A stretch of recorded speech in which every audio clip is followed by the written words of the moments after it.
सलमान अजहरी साहब को अरेस्ट किया गया है, इस मौके पर आपका क्या इक़दाम रहेगा?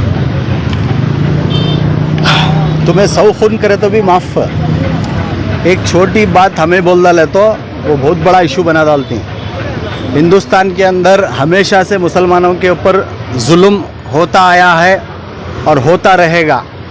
जब तक हिंदुस्तान बाकी रहेगा तब तक हमना जो है गद्दारां का लक़ब, जो मुल्क के रियल में गद्दारां हैं, उन्होंने मुसलमानों को गद्दार का लक़ब देते रहती।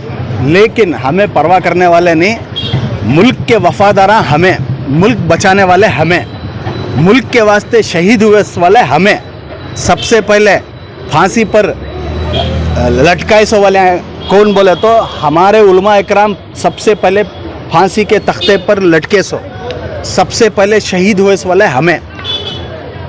मौलाना के ऊपर उन्होंने क्या भी किसी भी डायरेक्ट तुम्हें ऐसा करे वैसा करे कर को नहीं बोले। तुम्हारा दौर आया है, कुत्तों का दौर आया है, अब कल हमारा भी दौर आएगा बोले। किसी को नाम भी लेकर नहीं बोले, कुत्ते कर को बोल को ऊपर डाल लिया वाले कौन? तुम्हें लोग।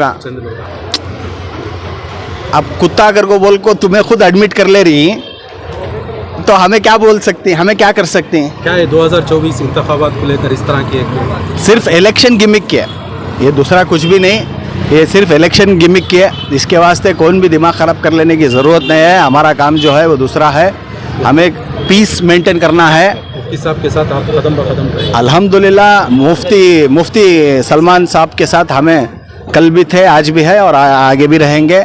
उनके साथ ही करके नहीं, जो भी हमारे उलमा इकराम है जो हमें दीन सिखाती, अल्हम्दुलिल्लाह हमें उनके साथ हमेशा से खड़े रहती। तो भाई साहब एक मामला उत्तराखंड के हल्द्वानी में जो है मदरसों पर बुलडोज़र चलाया जा रहा है, मुसलमानों के घर पर बुलडोज़र चलाया जा रहा है, मुसलमानों पर बहुत बड़ा जुल्म हो रहा है, लेकिन कहीं से भी जो है इसके खिलाफ एक आवाज़ नहीं उठ रही है। तो इस मामले में आप क्या कहेंगे? नहीं, बीजेपी गवर्नमेंट है, उनका काम है कि मुसलमानों को तकलीफ़ देना, डिस्टर्ब करना, घर से बेघर करना, कैसा उनको प्रॉब्लम करना। लेकिन इसके बारे में जो है आज जो वोटा लेने को बैठी ना कांग्रेस के लीडर्स, तो उनसे मैं पूछना चाहता हूँ, आज तुम्हें पावर में ही, सत्ता में ही तुम्हें बात करना पड़ता है, तुम्हें असेंबली में उठाना पड़ता है, तुम्हें पूछना कई को तुम्हें इनजस्टिस कर रही। हमारा हिंदुस्तान जो चल रहा है वो किसी पार्टी, एक पार्टी के कानून से या एक पार्टी के बेस पर नहीं है। हमारा हिंदुस्तान जो चल रहा है वो कॉन्स्टिट्यूशन के आधार पर चल रहा है, संविधान के आधार पर, कॉन्स्टिट्यूशन के आधार पर हिंदुस्तान चल रहा है। तो इसमें हमारा राइट्स है, फ्रीडम ऑफ रिलीजन, ये it is our fundamental rights.